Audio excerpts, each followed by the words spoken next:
Big Stevie, man. What's going on? Big weekend. Big weekend, mate. Yeah. Wanderers with a win. And Liverpool the with a win. derby. Can't get any better than that. That's it. You Liverpool too? Nah, Chelsea, but you guys did well to come back, to be fair. I love it. It's We're good. Yeah, it was good. Good weekend. Yeah, for you. What about you? What's happening at Arsenal? Terrible, man. They Xhaka, what happened? They booed him when he came off, and then he started doing like the chat back thing, and then as he entered the tunnel, because he just pretty much went off. Yeah, he just took his shirt off and then just... and told one of the fans to F off. Yeah. And now it's like with the club and the... I watch Arsenal TV. That's always the best. Yeah. I love Arsenal TV. It's great if you're not an Arsenal fan, Yeah. but it was terrible. He shouldn't be the captain to begin with. Yeah. And Emery, like, apparently came out. I was reading an article this morning where the coaching staff and the players don't actually understand what he's trying to do and how he's trying to play. So there's massive confusion. Major issue, yeah. And that's why when you watch them, there's like no style to them whatsoever. Like with Wenger, they held the ball, they just held possession, passed it around, tried to walk it in. Yeah. With Emery, it's like, what are you doing? Like, it Almost really no is playing style. unorganized. Like they went up 2-0 within 15 minutes, and they just let Crystal Palace back in. They would. Big club like Crystal Palace. Yeah, massive club. Yeah. And the VAR. Anyway, who cares about Arsenal, man? Let's introduce our new guest. So, I guess today is coming fresh from his derby victory is Mohamed Adams, man. How are you? Yeah, good, feeling good, man. Welcome. How you guys? All good? pleasure to have you on. Yeah, man. Thank you Good to have very you on. much. You've still buzzing over the weekend? Oh, definitely. I mean, good start to the week, I guess. Hopefully take that win into Brisbane and just get the W again, I guess. Yeah, because your first derby, you must be pretty stoked. Yeah, I mean, the stadium was packed. I mean, starting off as a fan, coming to the games and at the old Pertex Stadium, and now actually being one of the players, I mean, it's a big step for me, and I'm really proud of it and just honoured to be part of the Red and Black. Yeah, like your first season with the club, new stadium, the team's playing really well. Didn't have to play at home, boys. Yeah, it's almost like everything's falling into place. I mean, new stadium, new facilities, so just taking my game to the next level, I guess. Yeah, so we'll touch up more about the Wanderers stuff. Let's just talk about how you got involved in football. So you were born in Sudan, yeah? Yeah, so I was born in Sudan 2000, August 5th. I spent about maybe 2 years in Sudan. Yeah. I lived with my grandma, aunties and uncles, and then just one day my dad decided, can't have this lifestyle forever. I want my first child, being me, to sort of have his first year of school in Australia or like somewhere else. And then from there, just packed our bags. Mum, dad, had auntie and uncle as well, and I have 2 kids. We moved over to Egypt. Okay. Spent about a year and a half to 2 years over there, and then just basically was applied to different countries, and then eventually out of the blue, we got accepted into Australia. So my dad was obviously stoked and buzzing, and everything he ever dreamt of was sort of falling into place, and then sort of packed the bags and flew over to the down under, I guess. Oh, wow. That's pretty good. So how old were you when you were here? I came here in February of 2004, so 4 years old, Yeah. And how was that? Like, obviously you're still young, so it would have been a bit easier with school and stuff, but, stepping into the school system, you're from Western Sydney as well. Western Sydney, yeah, so Liverpool. Liverpool, there you go. Yeah, so at first, I was sort of struggling with the English language because growing up, for 4 years, speaking Arabic to mum, dad, my grandmother, aunties and uncles. So my dad actually knew more English than me, so he'd teach me a new word nearly every day. And sort of, as I grew up, I sort of caught onto it. Me and my sister were very tight, so we sort of, helped each other out as well. Yeah. So yeah, that was good. And what age did you start playing football? First I started around, about 6. Yeah. But then the guy literally said I was too small. So At 6? Yeah, I was too small, and I was wanting to play the under 7s because the only age at that time. So he told me to come back next year, and then for that year, just train with my dad, kicking the ball around, and then my dad sort of he saw something in me. Yeah. So he's like, I must invest in this kid and sort of trust in him. And so he took me back the next season, and he actually became my first coach in the under 7s squad. Yeah. Yeah, wow. Is your dad a massive football fan? Oh yeah, he loves it. Honestly, can't live without it. Yeah. Always watching the games. He's been at, I'd say, nearly every single one of my games. Oh wow, that's awesome. So yeah, he really supports me a lot. Yeah. So where did you start playing? Which clubs did you start playing for? My first year was at Liverpool Rangers. Yeah. I spent about a year there, and then from there I went into, actually I spent 2 years 8s, 9s, and then under 10s went to Marconi. Yeah. Spent a good year there. A lot of quality players. I mean, it was much different to sort of Liverpool Rangers was sort of a bit of a lower club, but I mean, not to take any credit from them, they're still doing all right. And then from there, I went to Southern Districts. Yep. Again, spent another year there. Then sort of went from club to club, Bonnyrigg, Sydney United, back to Marconi, and then eventually now at the Wanderers. Yep. So were you playing NPL at Marconi? So under 10, SAP. Okay. And then yeah, when I came back, I came in the under 14s, so the Yeah. NPL. And so 14s, 15s, 16s, and then the under 20s. Yeah. And first grade. So where were you at that level? So when you were younger, were you on the better end, or were you just a good player? Were you average player? Were you a poor player? Like, where did you sit in those young age groups? Like, why were you changing clubs each year? I mean, it was sort of more like finding better coaches, I guess. Yeah. I'd say above average, like fairly technical, not so much physical, just more quick. Yep. And then just sort of moving from club to club sort of taught me new Different things things. as I went along. Yeah. Different coaching styles and just different ways to play as well. Yeah. So how did the Wanderers come about? So basically, originally in the under 15s, I had a decent season then.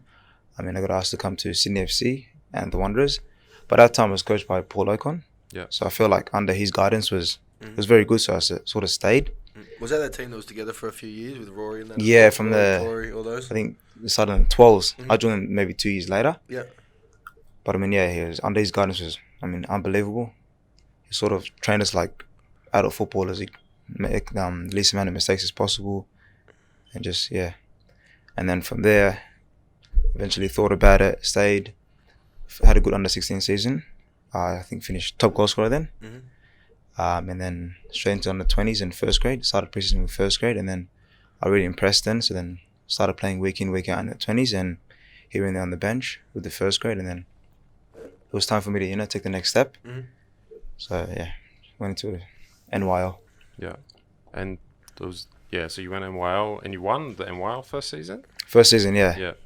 How's that? Because it's pretty competitive. There's not many games, so you make, one mistake and you're pretty much out. Yeah, basically. So you got to make the most of the very minimal games you have.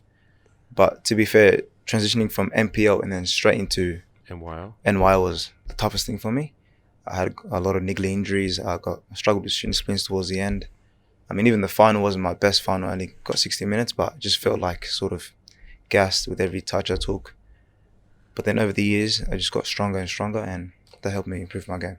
Yeah. And, well, this year, you were in the NPL and you were just racking up goals. How was that this year? Was it your best year?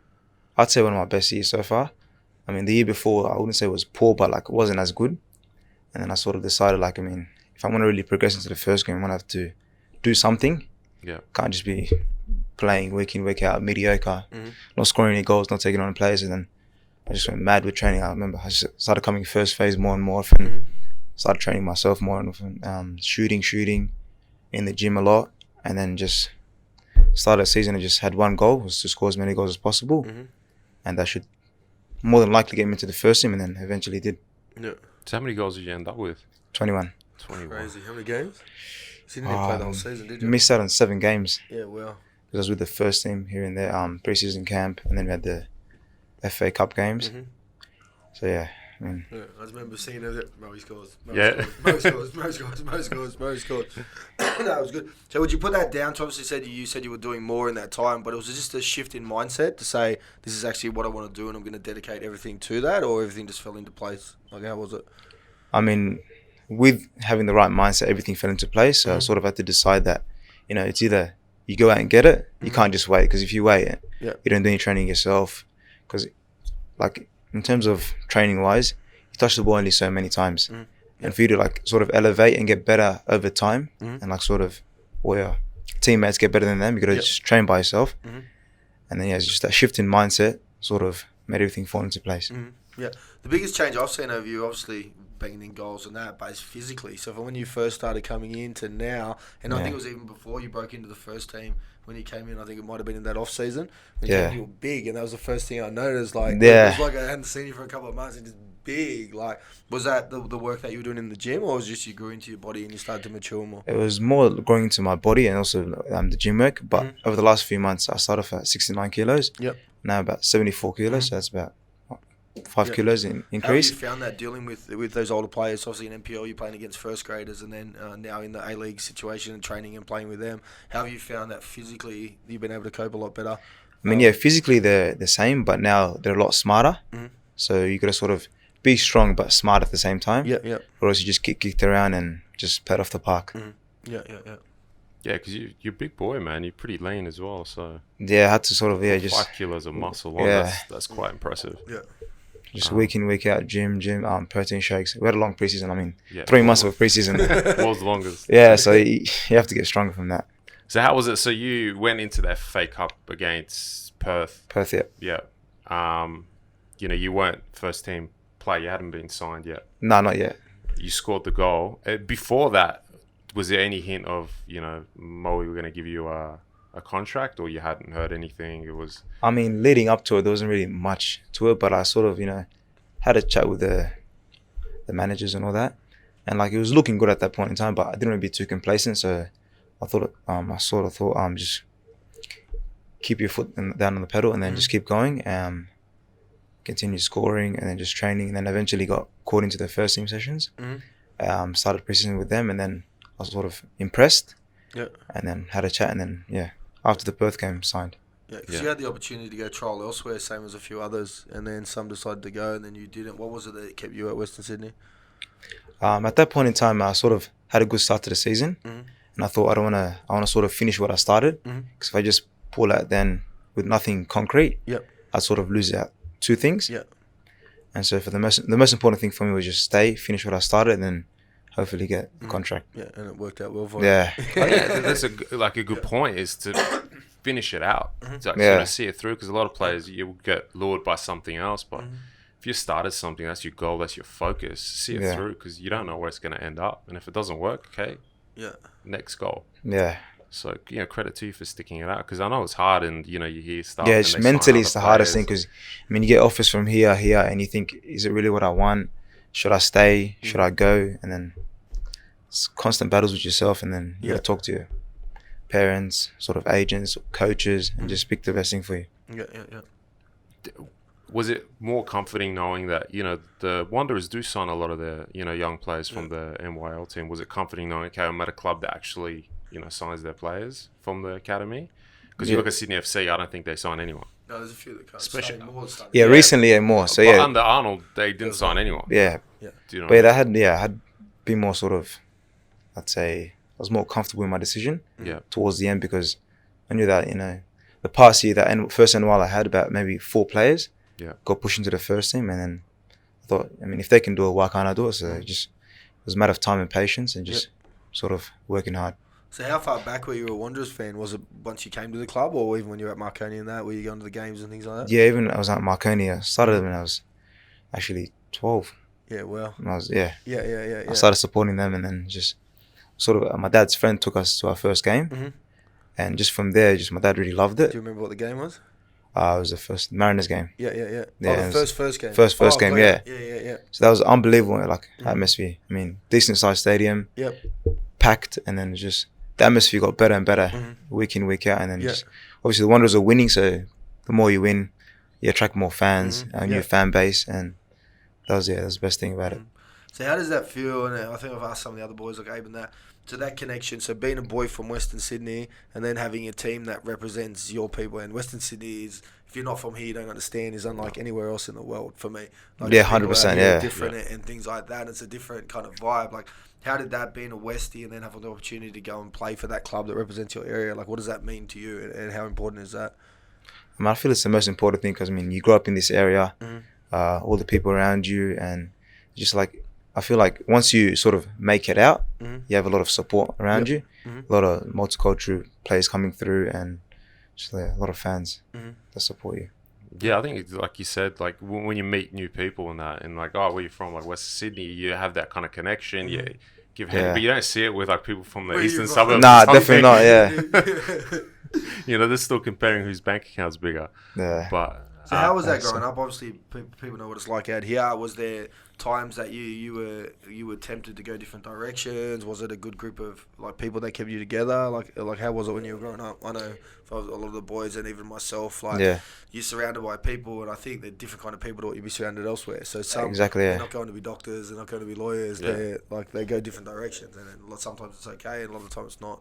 Yeah, 100%. I mean, on that point, my dad he's the one that made sure I don't take the wrong path. Mhm. And sort of like I was very limited to how many times I go out, Mhm. sort of coming home earlier Yeah. and just being around my cousins Mhm. who also played football Mhm. and some played basketball as well, and just sort of keeping my head screwed on. Because Yeah. I mean, he knew that the moment you take the wrong path in life, it's just almost like a spiral. It just goes downhill, and then Yeah. to pick yourself up it's hard. Mhm. And he always wanted me to be better than him. Yeah. And just get an education, become a footballer, and then just have a good family in Yeah. the future.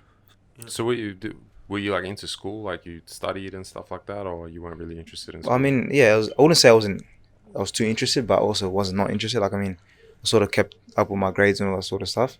And like my dad said, if you're going to play football, for the time being, you're going to have to take both in, like with the same sort of attitude. And if you don't, I mean, I'm going to pull you out of football. And then just that sort of clicked into me. And I said, you know, I'm going to continue being good in school, or else I'm not going to play football. Yeah. And then, yeah, just took them both in. And then now doing football for like full time, Yeah. which is good. So how was it when you got the call when they offered you the contract? How was it for you and your family? Because I suppose you all did it together.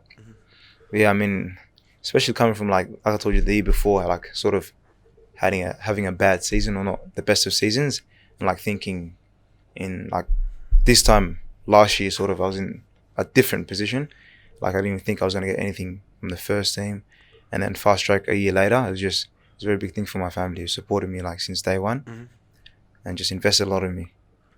Does your dad feel like it's his contract? Huh? Does your dad feel I mean, I would like a lot to him, so yeah, just I try to give him as much credit as possible. Yeah. So how was your debut, man, in the A-League? Oh, I mean, it's just How was that feeling? almost lost for words. Like, I mean, big, like, packed almost. Coming on, you also just want to make a difference and sort of, but make the least amount of mistakes as possible, because I mean, different league, different players. You make a mistake here, they might score a goal. In the NPL, you make a mistake, you can sort of track back. So it's got to be more cautious and all that sort of stuff. Yeah. Do you expect to come on to the field on that first game? Yeah, ironically, yeah, actually. So did? I had a chat with the boss the week before, and he's like, just be ready. You're gonna come off the bench, just always be ready. Analyze the game, look at set pieces, and so when I came on, I sort of had the best chance of doing what I can do best. How's it also, now you've gone from, the NYL coaches, NPL coaches, now you've got, former international, professional coach. How's that been for you?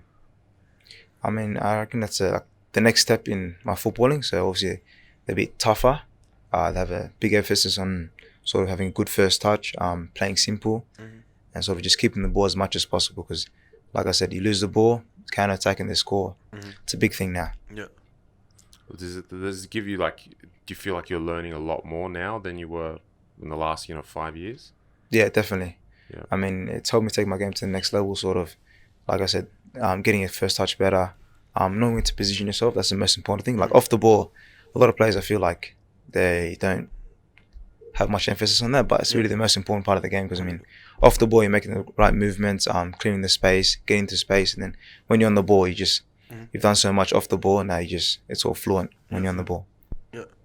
Yeah. So what's like the goal for the season for you?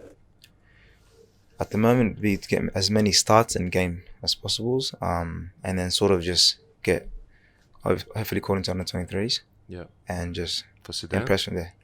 I mean, Sudan would be great, but at the moment, country's sort of Yeah. picking up, so I'd rather Australia for now. Yeah. So that's one of your goals is to.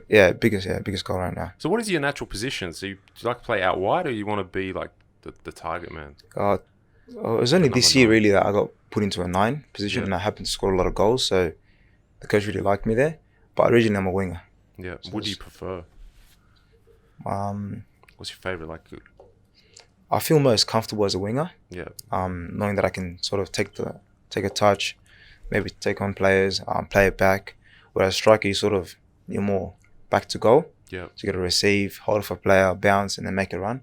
Whereas I'd rather be on the ball more, dribbling, assisting, maybe even shooting and scoring. So has the coach like spoken to you about where he wants to play this year, or where he sees you? I've had a chat to him. He sees me best as a striker. Yeah. And he's sort of trying to develop my game to the next level in terms of being the best striker I can be, and then also knowing how to play as a winger. Mm-hmm. So, yeah. Yeah. So who's your favorite player? Like, who do you base your game off? Do you reckon? Base my game off. If I was What talking players? winger, I'd love to be like a Ronaldo. I mean, Yeah. he's like just worked so hard for what he Mm-hmm. like has right now. I mean, compared to Messi, Messi was more natural. Yep. It's like he was sort of just put him to the earth. You're a footballer, football god, basically. Yeah. Whereas Ronaldo's like literally worked day in, day out, and like that's the kind of player you want to be.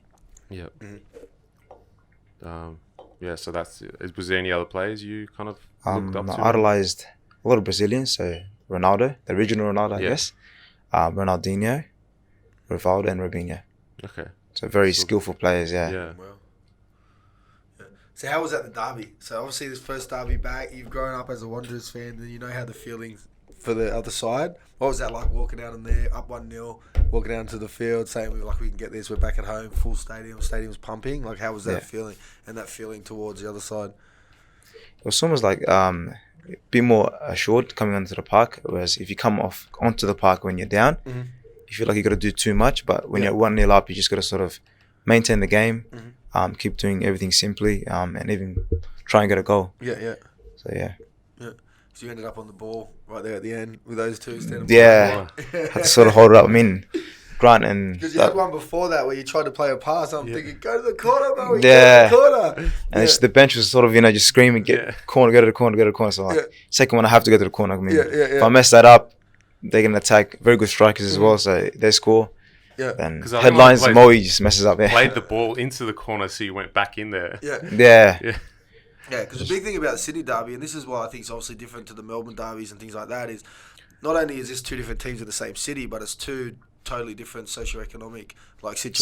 statuses, yeah, and different You've classes got basically. the Yeah, ones from the east who socially growing up, the west is always looked down upon. Where you're from, Western Sydney, and it's always looked down upon from people from that way. Yeah. And then even some of the songs that the Smurfs chant is along those lines, Western Sydney scum and things like that. They're not talking Literally, about football, yeah. they're talking about the people. So Yeah. for me, that's why I don't get people that live in Western Sydney that support Sydney FC. I don't understand it because it's a different mentality and it's also different people to say that, and then they look down on the people from Western Sydney. I don't understand. I hate it. I was Yeah, seeing man. two Smurfs at the game. And I was yeah, and that's what I think which makes the derby so big. And I think the Yeah. last couple of years there haven't been too many Westies in the team, and then that's kind of affected it where we Yeah. didn't have that fight in that. But like by all means, I was buzzing about the result. We spoke about it. I don't think we were amazing. But the Yeah. thing that we did have was that fight. That and that's fight, what's yeah, been towards the lacking end, in yeah. the last couple of years. And then because whenever you fight, you give yourself an opportunity. And I think that's all us people and fans want to see is just that fight in the players, that pride in the jersey, and just getting Yeah. stuck in. And even the foreigners getting stuck in and just kicking Bobby on. yeah. I mean, Pearman, a great tackle from Pearman, yeah. Great tackle. I Yeah. haven't seen Steve this happy in a long time. Yeah. Buzzing. But I'm just going to enjoy it while it's happening. So while it's here, hopefully it becomes Hopefully, more- it continues to becomes a yeah. habit in us winning and sort of 100%. Yeah, because it is that mental thing, and that's what's killed us the last couple of years. Like, it's Yeah. going in, even when we've been good, it's just that mental thing. We get there, we go goal down, and it's like, here we go again. Here we go. It's Right, like yeah. same feeling Got a again, and feeling in then the crowd and goes that. downhill, Yeah. and you just got to pick yourself up and Yeah. ride the But wave. the Yeah. stadium was buzzing. I was just sitting there. Obviously, I was happy with the result. But as a football fan in this country, just Yeah. looking at the stadium and seeing the stadium buzzing again, and Yeah. I think it's been too long since we've seen this. It's been way too long. Tickets were sold out. You Yeah. couldn't get tickets. The buzz was back there for the game. Just like old times, yeah. just like old times. And then seeing that stadium is unbelievable. Oh, it's- That is like such a blessing for football in this country. Yeah. Obviously for Wanderers, it's amazing. I mean, it's perfect, yeah. but for to be able to go there and watch that is just unbelievable. How's it from a player's perspective with the stadium? Are they like more G'd up this season? Because Yeah, to be honest, yeah. Like, I mean, it's the biggest crowd I've ever played in. yeah, I mean, the stadium's almost perfect. Like, I mean, Oh. perfect height in terms of width. Like, you almost see over the players. Yeah. So, like, everyone's really close. So that sort of, like, hypes you up a bit more. Yeah. Does it feel like they're like right on top of you? Yeah, literally, yeah. Like, I mean, the RBB is like right there. So, like, Yeah. if you score one day, hopefully, Just run jump straight in, yeah, and just hug. Yeah. give him a Yeah, hug, yeah. yeah. I was above the RBB, finally moved the ticket. I was above the RBB, and what surprised me was like we were right at the top, but you could literally see down. Exactly, to the yeah. RBB. It's Exactly not right. Like there's a ledge like the old Parramatta, and you couldn't see down. This Yeah. is like literally zoom, like Yeah, straight down. it's European Yeah. style. It's like Yeah, the Yeah, amphitheatre. it's hard that was similar to like the getting up Bernabeu, yeah. Yeah, where it's It just just goes up, yeah. that's how it should be. Though. I've still got Yeah. sore calves from walking up and down that thing. That Yeah. was such hard work. Steep, yeah, very steep. But no, it was good. Nah, yeah, stadium's beautiful. I reckon, yeah. What's the players' atmosphere this season? Like, you 3 games, 3 wins. Like, are they up for it now? Do they feel like there's that team's like clicked now Yeah. together? I Finally? mean, at the moment, yeah, the team spirit is very high. Yeah. And I just hope like we continue like this and keep winning games and just because I feel like we owe a lot to the fans. Mm-hmm. The past few years haven't been the best, but I mean you got to look forward now and hopefully get better and better. 100%. Yeah, well, that's it. You just got to look forward, and you go through rough patches. Yeah, 100%. Yeah. But it So looks just gotta like pick yourself up and then yeah, get to the top. Yeah. I love it. Like for me, it felt like back the old days going there. So I went to the pub before and like doing the march there. Yeah. But, like, the last couple of years, because it's been at Homebush and so far away, and That's terrible. just that like Homebush. I was more looking at the game like as a coach with all the boys like looking at it, going, "What are you doing? What's that touch?" Yeah. This time I was back to my hooligan fan self, and it was the Yeah. best. I loved it, just screaming. I lost my voice for 2 days. It's only just come back today. It was the best. Just Did you get bullying thrown my out? hand the whole time. Hey, Did you get thrown out? what? Did you get thrown out? Thrown out? No, I didn't. I didn't. It was actually alright. Alright, so we had heaps of questions for you, sir. Let's get 'em started. Let me have a squeeze. You got more than usual. Just have to find it on your phone. Are you a big football fan? Yeah, definitely. Who's your favorite team? Barcelona started with that, and then Barcelona. Chelsea, the old Chelsea with Flora Maluda, Drogba, Yeah, Anelka, all these just quality players. Yeah. yeah. Where are we? For me, one of the greatest strikers I reckon, Drogba. Yeah, He you comes saw like some. physically, he can run, control the ball, Yeah. and just his shots are too powerful. I think Way it too was powerful. that his size, his stature, Size is almost perfect. but Yeah, his pace he still had with that Yeah. size. It was just he was caught up a lot remarkable of centre backs striker. as well.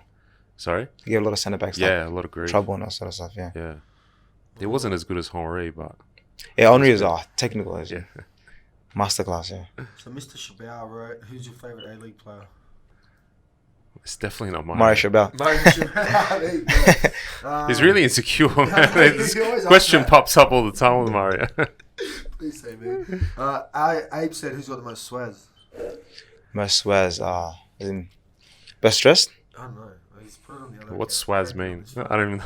I'm pretty sure that's I'm what too he said. old for I'd it. say more swagger. In terms of best dressed, I'd say Definitely not Keanu. nah, not Keanu. I'll give it to Kwame. Kwame, yeah. I could imagine that. All right, so the question, serious questions. What's a transition from MPL 2 to A-League been like? Obviously, you touched on that. If you want to answer it quickly.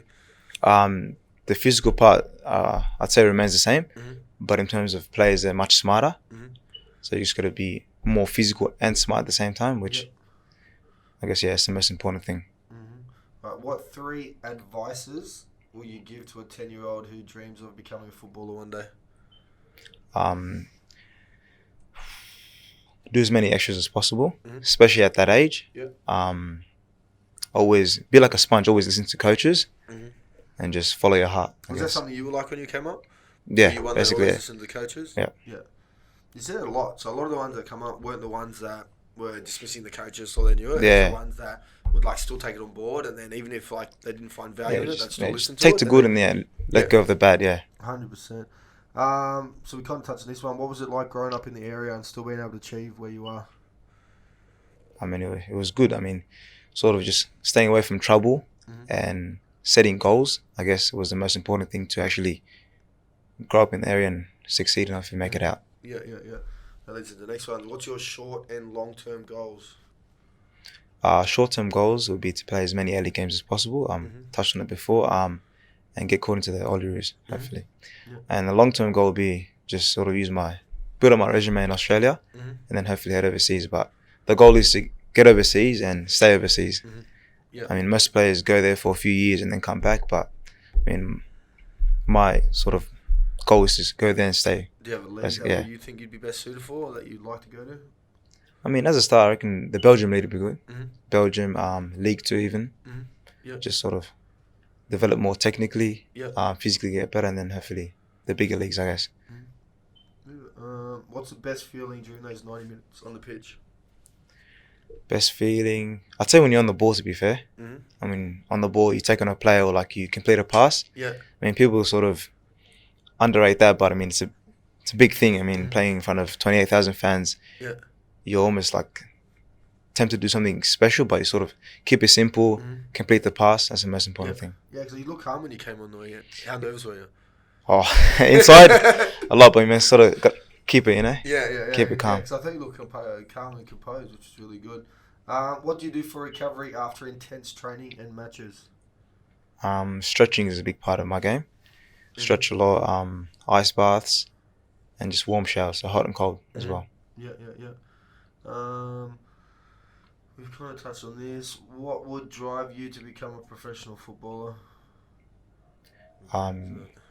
Sort of, to be fair, driving was my dad at first, but then from a young age, I sort of knew what I wanted and just idolized a lot of professional footballers, like I touched on Ronaldo, Rivaldo, Ronaldinho, and just trying to get to their level, I guess, because that's like, I reckon, that's sort of hitting the roof to get to that level, yeah. That's the ceiling, 100%. How do you show your worth when in MPL football? Right, hashtag idol, by the way. How do you show your worth, I guess? Just score goals, because I mean, with stats, they don't really count assists. So like, I mean, you're almost like, you're better off just scoring goals and just shining like that. That's the most important thing. In terms of saying that, like, also don't be selfish. I mean, if you find a goal, better option, lay it off to that player. Yeah, perfect. And then, what it felt like to not win the Puma Cup? Who's that from? I didn't play, so I don't know too much about that. That's alright, buddy. Yeah. I remember in Bosley, him and the Monge in the midfield, or like their two go-tos are just threats. It's like, either of those two have the ball, and we'll be alright. I remember we played the last game that you were there. It was at school. It was like he was, degrees. Oh, I was thinking. And we were 1-0 up, and then you scored from this jammy corner right at the end to make it 1-0. And I was hating life for standing in that sun and doing that. And it ended 1-1, yeah. Ended 1-1, yeah. I think you missed a couple of sitters too. Oh, I was one where I actually took on the keeper. Yeah. All I had to do was sort of continue and just slot it. Yeah. I hit over the bar. And it's just, I'm glad I wasn't. It was like, wow. That was good. Yeah. Just.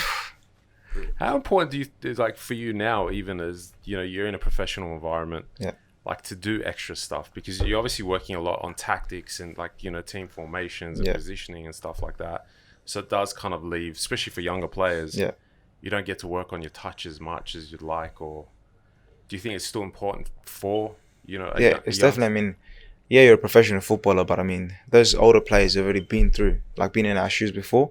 They already developed fully technically, and then they need that the tactical aspect. Whereas us, we sort of need to continue developing technically. I mean, the physical part of the game, I've always thought like it'd come eventually. Yeah. But I mean, technically, you can't sort of go back in time and do those extras. You got to do it when you're young. Yeah.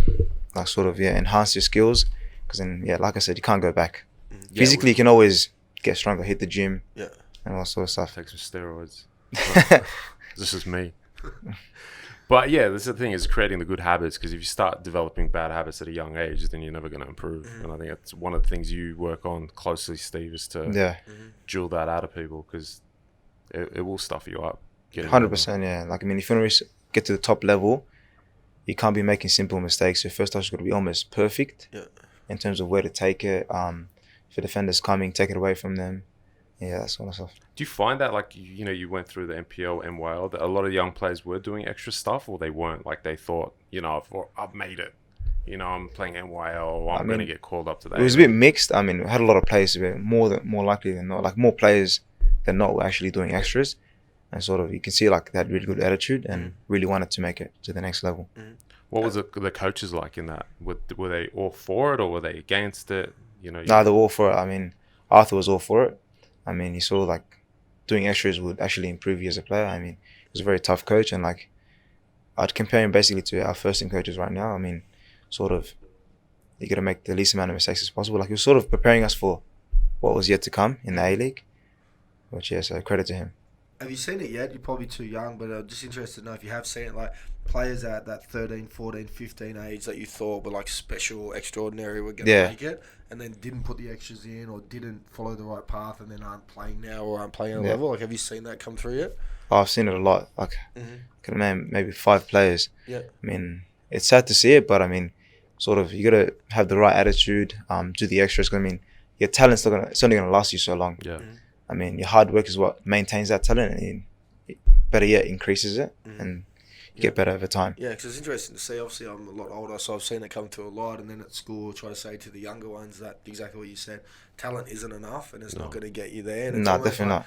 The sooner you reach the top at a young age, to say like, I all of a sudden become the best player. It's quicker you have to come down because you become complacent and like your attitude starts. I'm too good. It's always going to be easy. Then all of a sudden, hang on a minute, it's not easy anymore. All these players have caught up and they've gone ahead, and you see it too often. And then you got a lot of players at a young age who start off very like physically very strong and also good with the ball, and then over time players caught up in terms of physically and all that, and then just slowed down and come. Yeah, 100%. What do you think is your like biggest attribute? Biggest attribute would be pace and taking on players. Yeah. I mean, I always look to take on a player. I mean, it's good to play simple, but at the end of the day, if you, as a winger, you got to take on players. You got to win your duels, cross. You got to finish. So it's a lot to work on. Yeah. Have you been kicked like at training? Like you thought you were still with the youth boys and you were trying to dribble at one of those first graders? And the first one plenty of times. And I sort of learnt from that, and now just playing simple. Don't get so close. And you got to move fast as well. Like I said, off the ball, you got to do most of your work off the ball because you can't sort of be switched off the ball. Yeah. And then when you get the ball, switch on because those players move too quick, and if they catch you, you get smashed. Yeah. That's what we talked about before. I said, how many times has Keanu gone through you? He said, not as many as I thought. Yeah. I mean, I've been lucky. I've been in his team most of the time. So, that's the best thing. For a young guy, he's got that old school mentality. Yeah. Keanu always, Abe used to always say it. And that, he's just like, Keanu, damn, he went through me today. He was trying to get someone else, and I was the next one in line, and he went through me. Like, whoop. I think more the frustration as well when you lose the ball. It's just the next person's going to cop it. Because he doesn't. You can try to avoid that. Like, you don't want to be that next person. No, he's like the nicest guy in the world. And then he's just a thug on the field. Yeah, best. What type of person are you like in the team? Like, what type of character are you? Like, I wouldn't say a quiet one, to be fair. Like, just sort of try to talk to everybody, especially the older boys. I try to learn a lot from them, from the likes of Peeman, Alex, Kwame, Mitch, and all them. Do you give a lot of banter or stuff, or you're like, nah? Yeah, here and there. I mean, not too much though, because you got to respect them. Because some of these guys, like Alex, is like I think 17 years older than me, so you could basically be my uncle or my dad. So you gotta know your boundaries and not cross the line too much. Yeah. What's it like having a player like Alex with his wealth of experience and like he's a lot older? In the Bundesliga. Yeah. Like, what's it like? Is he like helping you guys out? Are you learning a lot from players like that? Yeah, most definitely. I mean, always after like a few exercises we do with finishing, he'd sort of give me a few pointers. You could have done this better. I mean, your touch could have went here. Like, so he's very like I'd say clinical. Yeah. He doesn't like give it too much power, so he just opens up his body and then just finds the corners. And that's the most important thing I've learned from him. Yeah. Oh, that's good. Yeah. We'll probably leave it there. Man, it was awesome to have you on. Thank you very much. Appreciate it, guys. Thank you for having me. Yeah, you get the starts and you get the Olyrood call up. Hopefully, that'd be a big thing right now. Yeah. I just want to see that first goal. It's coming. Bicycle kick. Tapping for now, and then just hopefully leading into that. Just off your shin, bicycle, deflection. Just something over the line, 100%. So thanks for coming on. Well, good. Thank you very much. Thanks for having me. Pleasure. Appreciate it. Next time, guys.